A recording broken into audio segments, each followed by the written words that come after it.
इन्नल हम्दुलिल्लाह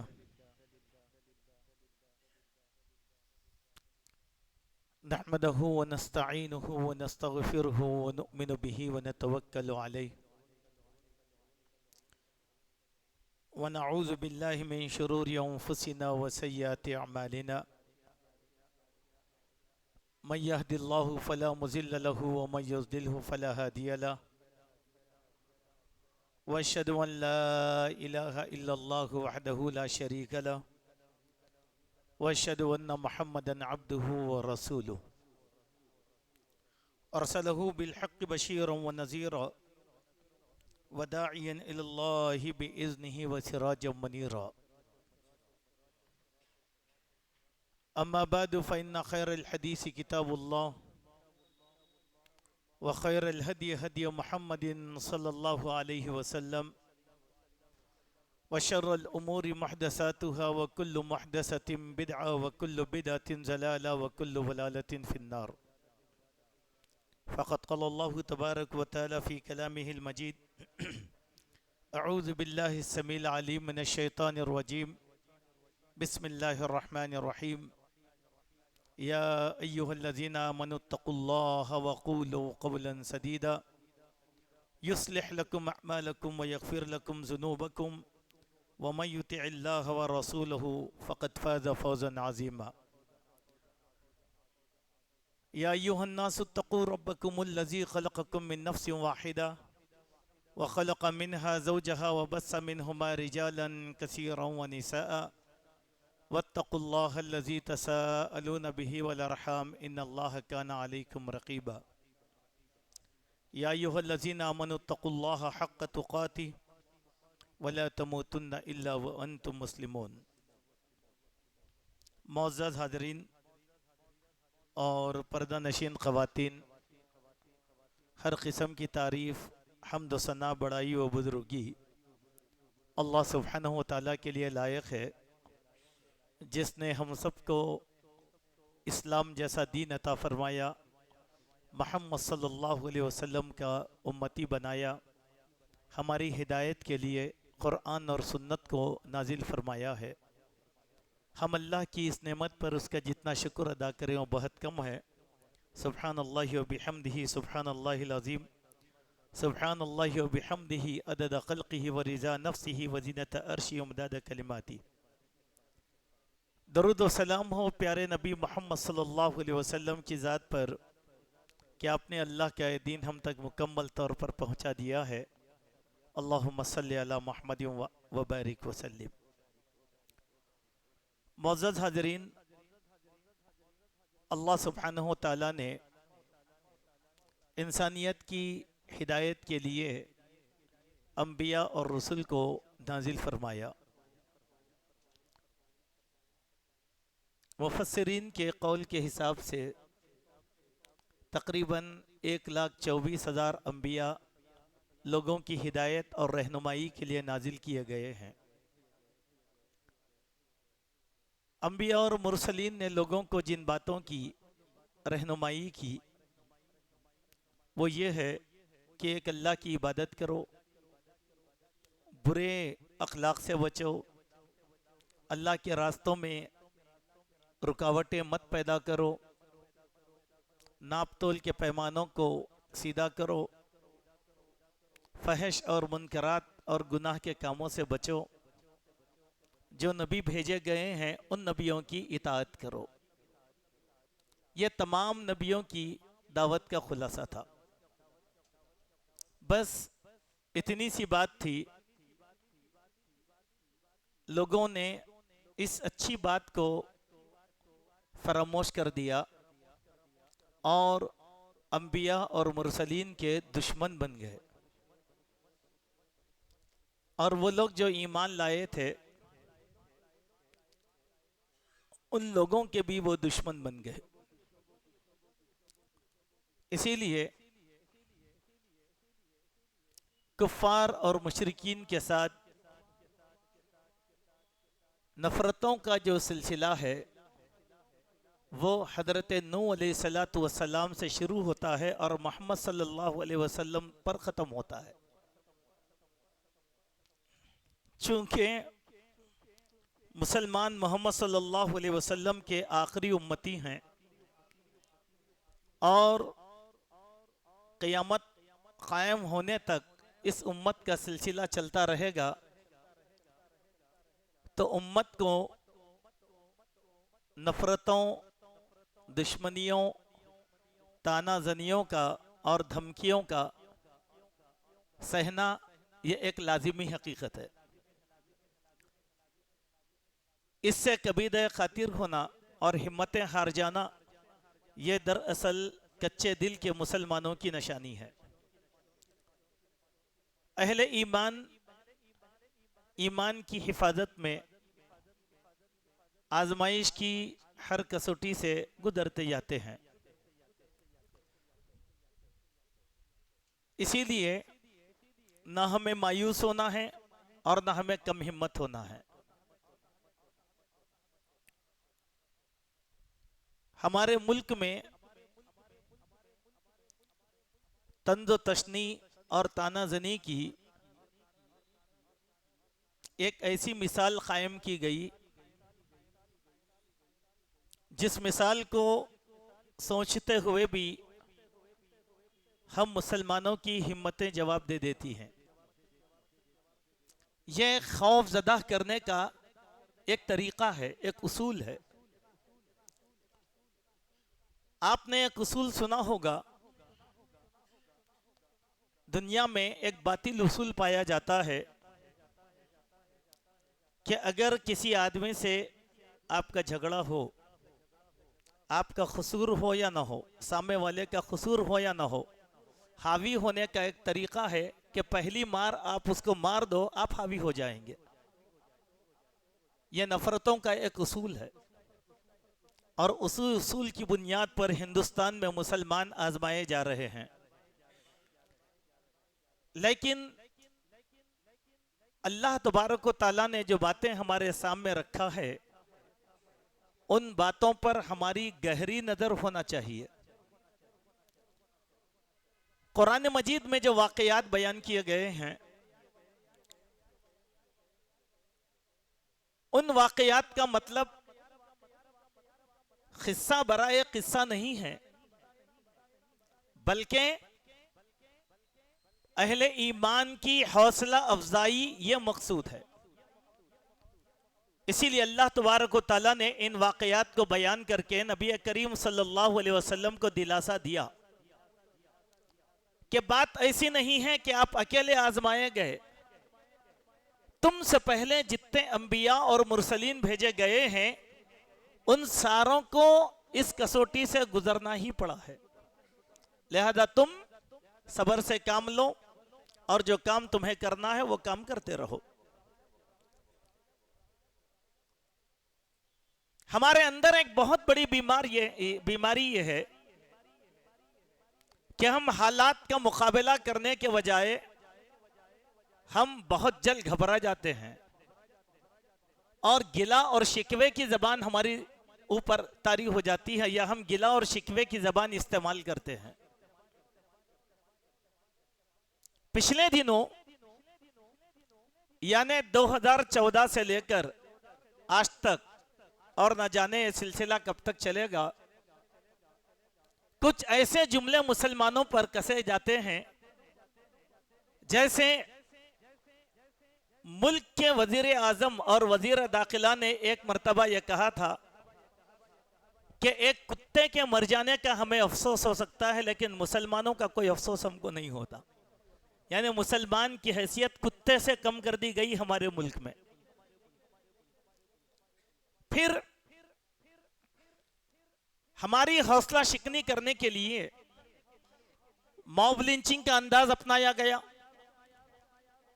हमें पस हिम्मत करने के लिए हमारे इस्लामी हुलिया और बुशरे को निशाना बनाया गया ताकि हमारी हिम्मतें टूट जाएं। वो मुसलमान जो जुब्बा पैजामा और दाढ़ी टोपी रखकर ट्रेनों में सफर कर रहे थे, उनको खींचकर ट्रेनों से बाहर भी फेंक दिया गया। यही नहीं कि दिल्ली के अंदर किस किस्म के नारे लगाए गए, मुसलमानों को मुल्ला के नाम से पुकारा गया, कटवा के नाम से पुकारा गया। उलमाए किराम की तौहीन के लिए कोई भी लफ्ज ऐसा बाकी नहीं रखा गया जिससे दिल शिकनी होती हो। मस्जिदों के मुताल्लिक गलत नजरियात कायम किए गए। कभी यह कहा गया कि मुसलमान धरती के बोझ हैं, इसकी वजह से हमारा मुल्क तरक्की नहीं कर रहा है। कभी यह कह दिया गया कि नहीं, मुसलमानों की नस्लें ज्यादा होती हैं, इसीलिए इनको मुराद से महरूम कर दिया जाए। ऐसी और सैकड़ों बातें हैं। लेकिन जब हम कुरान को पढ़ते हैं, यह कोई भी बात हमको नई नजर नहीं आती। ये सारी वो पुरानी बातें हैं, घसी पिटी बातें, जो नूह अलैहिस्सलातु वस्सलाम से लेकर अल्लाह के नबी तक ये सब जुमले आजमाए गए थे, जिसको कुरान ने नकल किया। इसीलिए हमको अपनी उस ड्यूटी पर लगना है जो ड्यूटी देकर अल्लाह ने हमको भेजा है। अगर मस्जिदें गिरती हैं तो कोई बात नहीं, मस्जिदें बनती भी हैं। एक बाबरी मस्जिद गिर गई जिसका हम लोगों को गम है, लेकिन उसके ज़िम्न में अल्हम्दुलिल्लाह 92 से आज तक पूरे मुल्क में सैकड़ों मसाजिद अल्हम्दुलिल्लाह तामीर की गई है। यह सियासत का उलटफेर चलता रहेगा। यह ना समझें ये चले जाएंगे तो आजमाइश के दौर नहीं आएंगे। आजादी के बाद से आजमाइश हमारे मुकद्दर का हिस्सा बन गई है। किसी कौम ने पूरी दुनिया में उतने जुल्म और सितम नहीं झेला होगा जितना मुसलमानों ने हिंदुस्तान में आजादी के बाद से झेला है। लगभग 75 सालों में यह कौम 75,000 फसादात को सही है। आप अपनी तारीख पढ़कर देखिए, क्या हिम्मत टूटी, हौसला टूट जाए? नहीं। क्यों? कुरान हमको दिलासा देता है, कुरान हमारी हिम्मत बांधता है। कैसे? सरसरी तौर पर चंद मिसालें मैं आपके सामने देता हूं।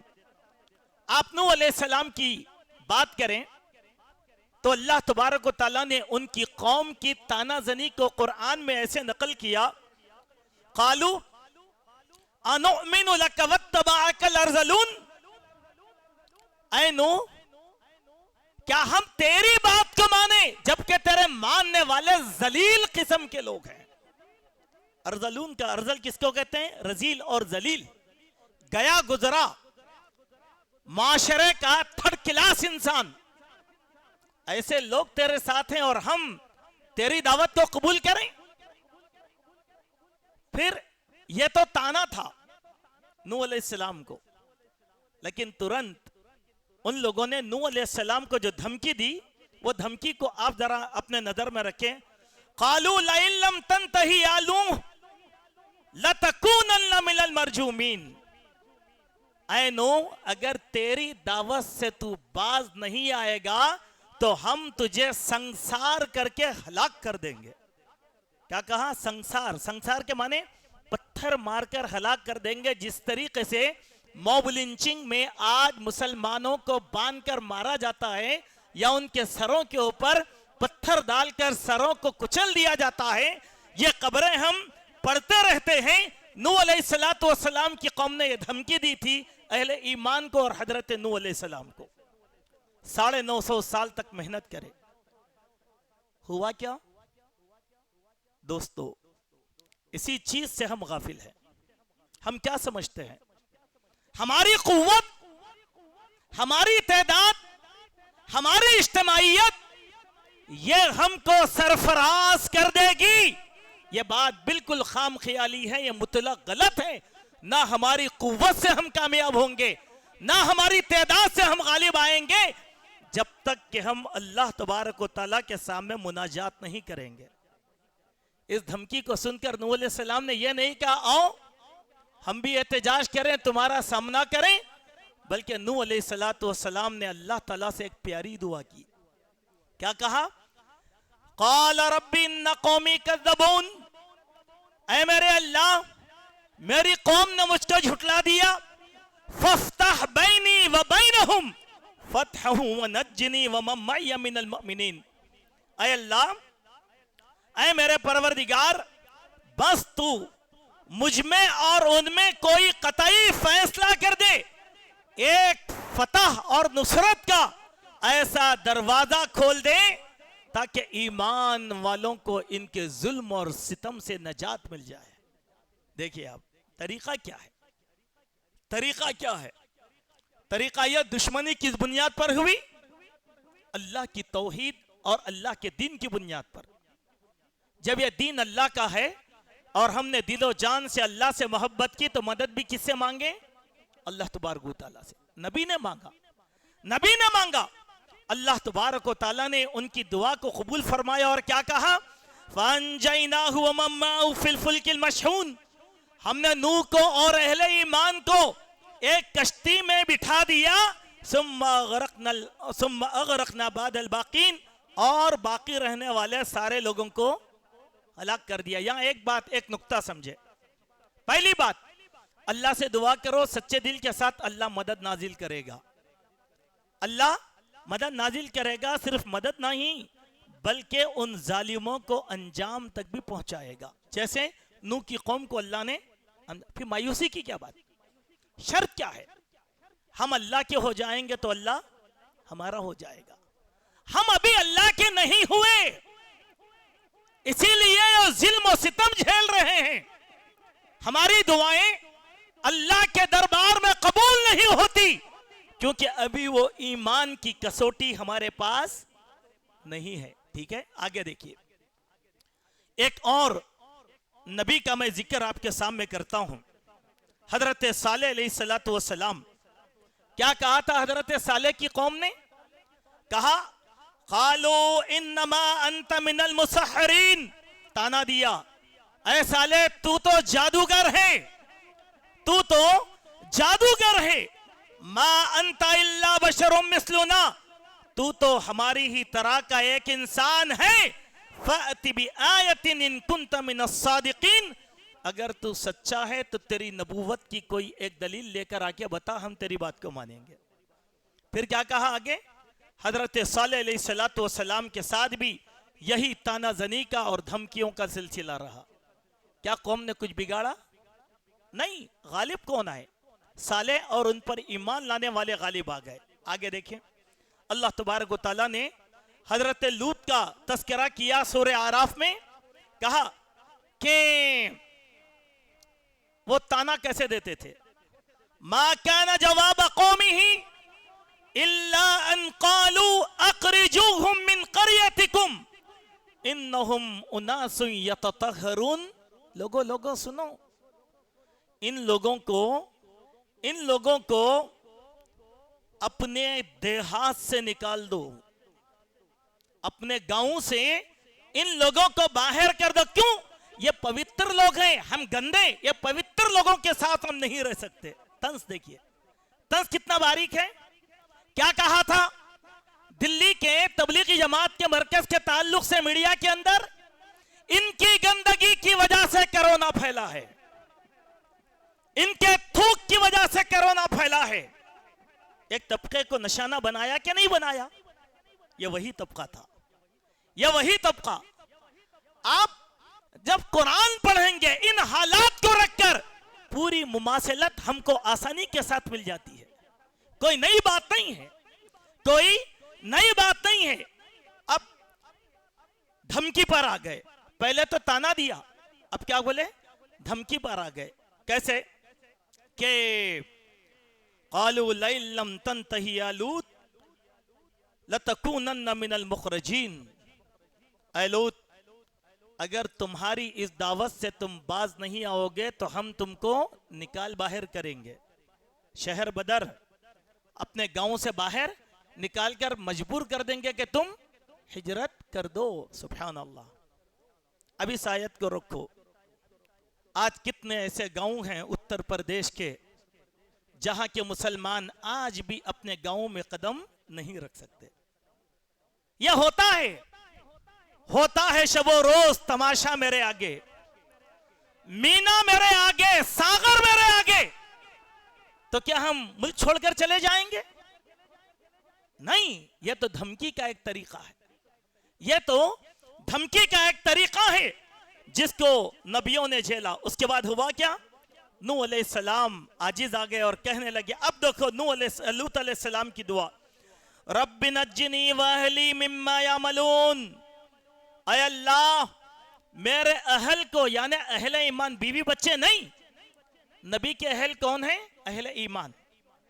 ऐ अल्लाह मुझे और इन अहले ईमान को तो इन लोगों की शरारत से महफूज फरमा। दुआ देखें, ऐसे मौके पर नबियों ने क्या कहा? अल्लाह से दुआ मांगी। इस पर हम आखिर में बात करेंगे। देखिए तरतीब से, ताना, धमकी, दुआ, अजाब। अल्लाह ने फरिश्तों को भेज दिया, कालूत चले जाओ तुम, अब पलट के भी नहीं देखना इन लोगों को। 3 दिन का अजाब उनके ऊपर मुसल्लत कर दिया अल्लाह तबारक व तआला ने। 3 दिन का माने क्या है?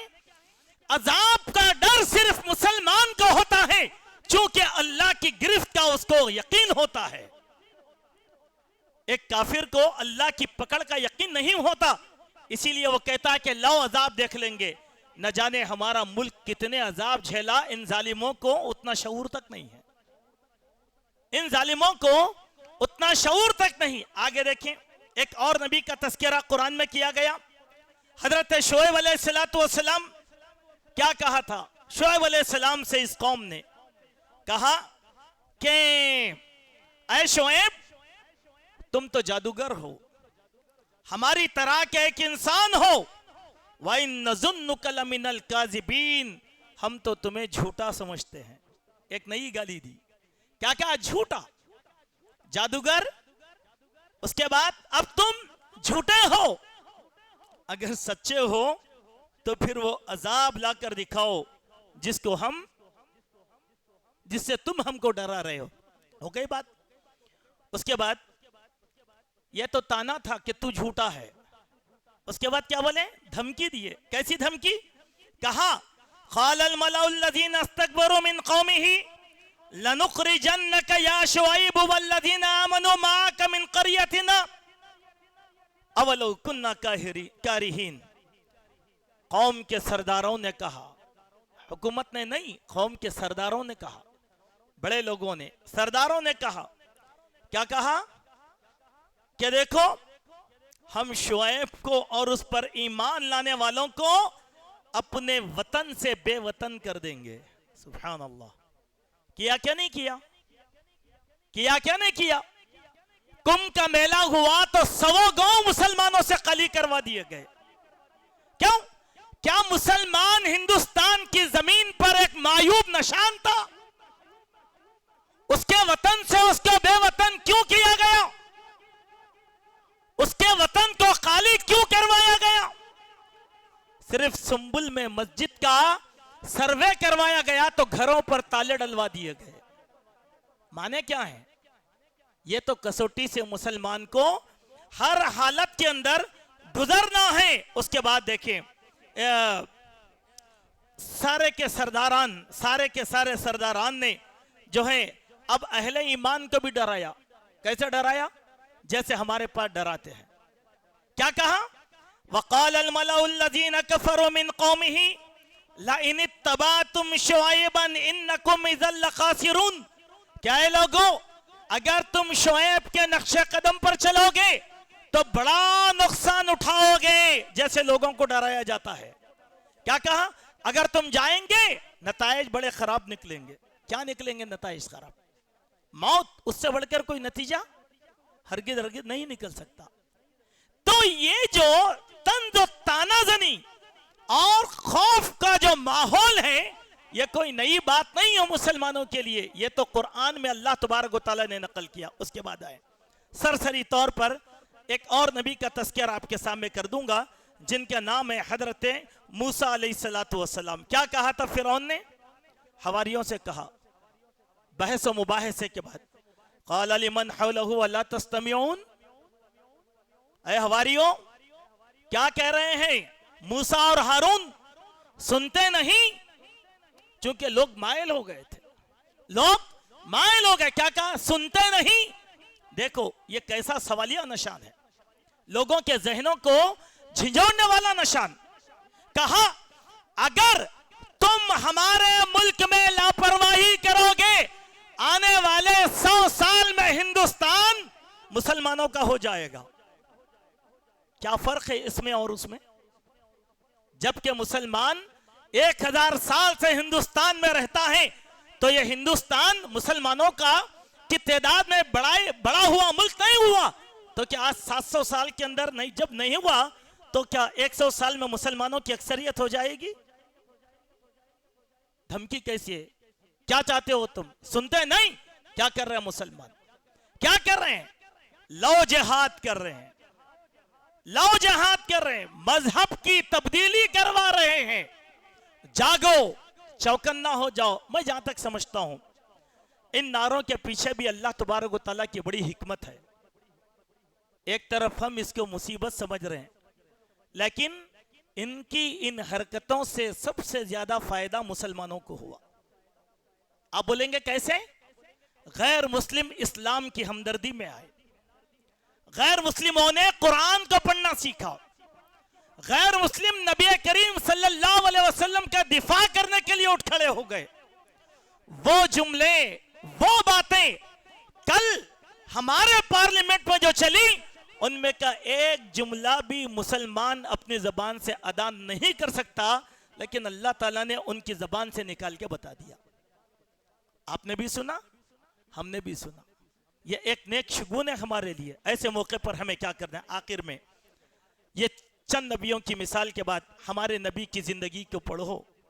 13 साल तक अल्लाह के नबी सल्लल्लाहु अलैहि वसल्लम ने मक्के वालों का जुल्म सहा, गाली खाई, ताना सुना, आपकी राह में कांटे बिछाए गए, आपके मुंह पर थूका गया, पत्थर फेंक कर आपको मारा गया, ऊंटनी की गंदी ओझड़ी आपकी पीठ पर डाली गई, जानवरों की गंदगी आपके पके हुए खाने में डाली गई।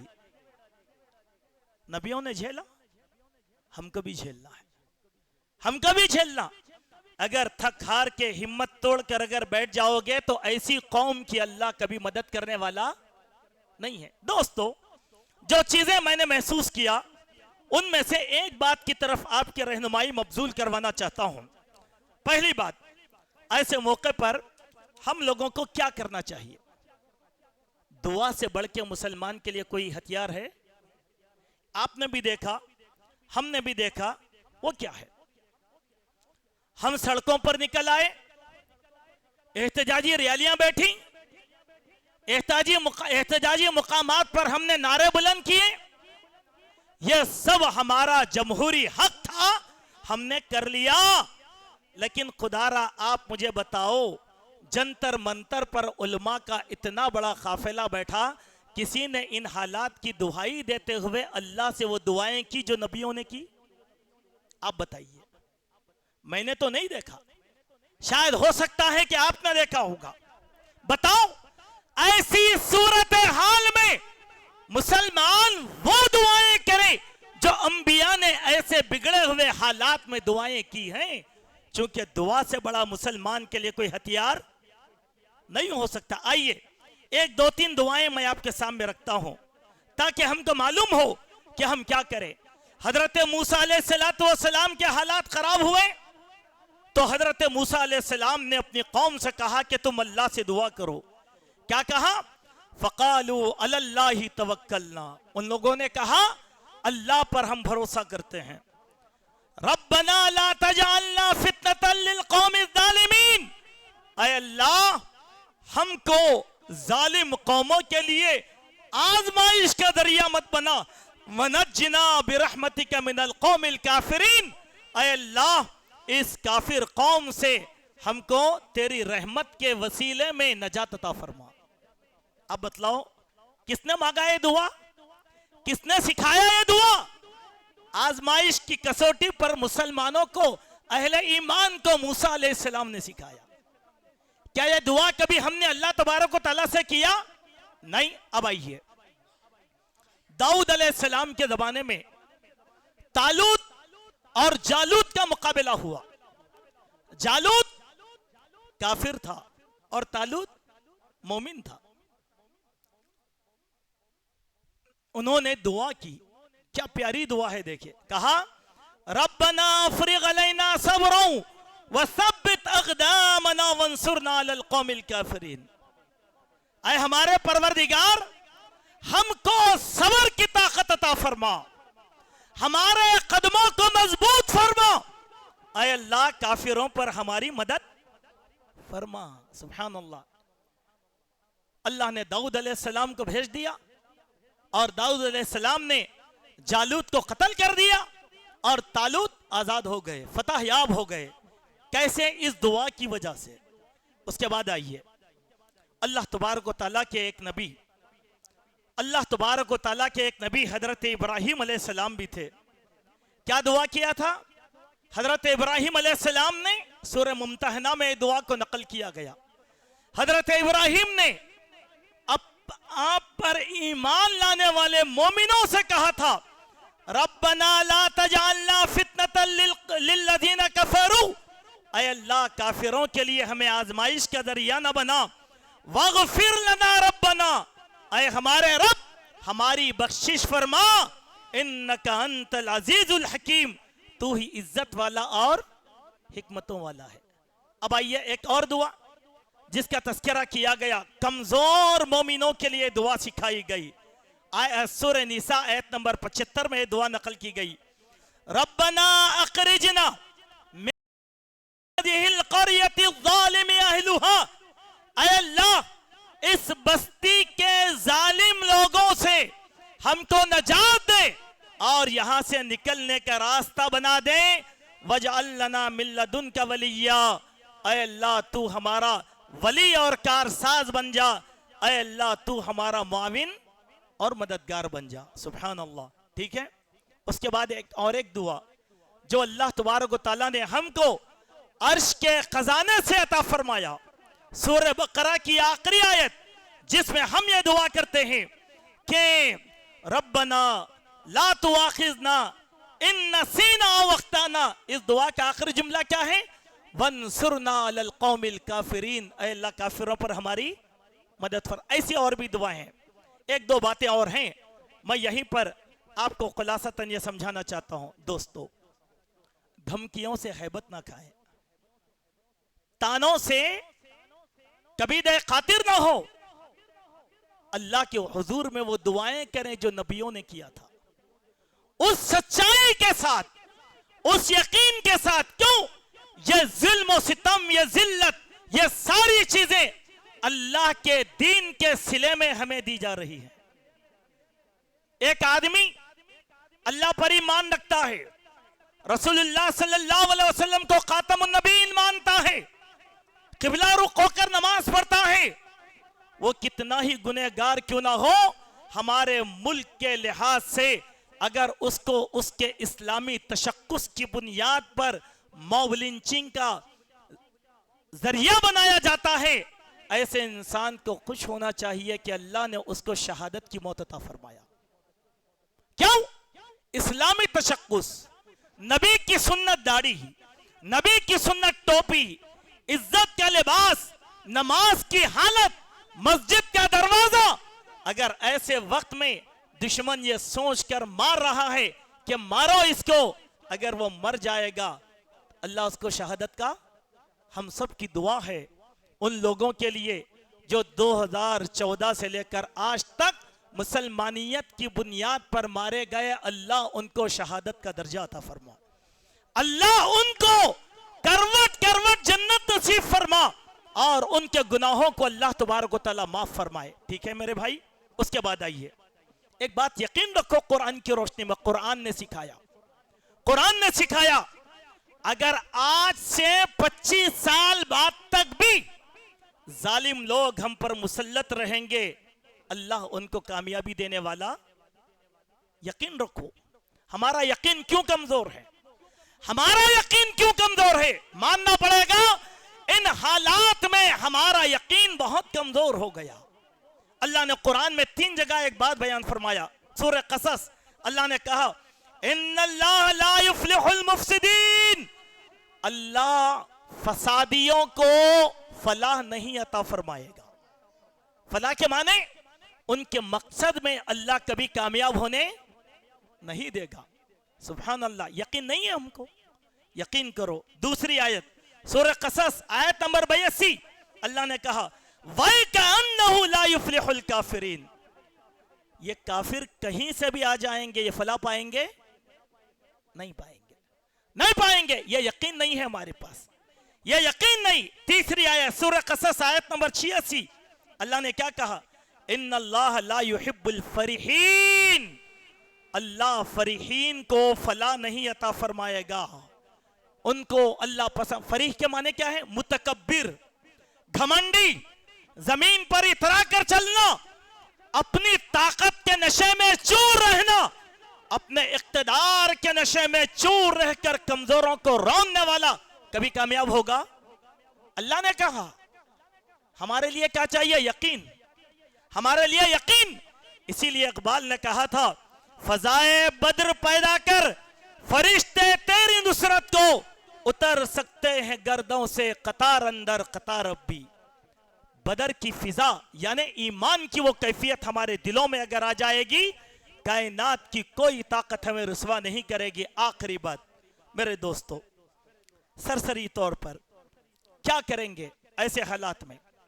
घर में बैठ जाएंगे, मस्जिदों पर ताला डाल लेंगे, बाजारों में चलना फिरना बंद कर देंगे, इस्लामी तशक्कुस को छुपा देंगे, अल्लाह की इबादतें छोड़ देंगे खौफ के मारे? नहीं, अल्लाह ने इतनी आजमाइशों के बाद अपने नबी से कहा, क्या कहा? फस्दा बिमा तुमर वारिज़निल मुशरिकीन, ऐ नबी तुमको जिस मकसद के लिए भेजा गया वो फरीजा अंजाम दो, इन काफिरों से मुंह मोड़ लो, बहस मत करो, इनसे मुबाहिसा मत करो, डिबेट मत करो, इनके मुंह मत लगो। तुम्हारा काम क्या है? अल्लाह का हुक्म पहुंचा देना, अपनी ड्यूटी पर लगो। फिर अल्लाह ने कहा सूरह नाम में इत्तबे मा उहिया इलैका मिर रब्बिक ला इलाहा इल्ला हुवा वआरिज अनिल मुशरिकीन, ऐ नबी तुम्हारे ऊपर जो वही की गई है उस वही की पैरवी करो, अल्लाह के अलावा कोई माबूद नहीं। इन मुशरिकों से मुंह मोड़ लो, जरूरत नहीं है आपको संग परिवार के मुंह लगने की। क्यों? उन्होंने तैयारी कर रखा आपको सताने के लिए, आप क्या मुकाबला करेंगे उनका? उन्होंने लोगों को सिखाया रखा कि जहां पर भी मुसलमान नजर आए तो उसको गाली दो। क्या तुम गाली के बदले गाली दोगे?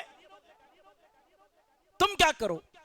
इनसे मुंह मोड़ लो, अपना काम करो, अपना काम करो। उसके बाद देखिए अल्लाह ने सूरह शूरा में कहा फाइना सौ का फकुल इन्नी बरीउम मिम्मा तामलून, ऐ नबी अगर ये तुम्हारी बात नहीं मानते, नाफरमानी करते हैं, इनसे अलानिया कह दो कि तुम्हारा अमल तुम्हारे साथ, मैं तुम्हारे अमाल से बरी हूं, और ऐ नबी आप अल्लाह पर तवक्कल करो।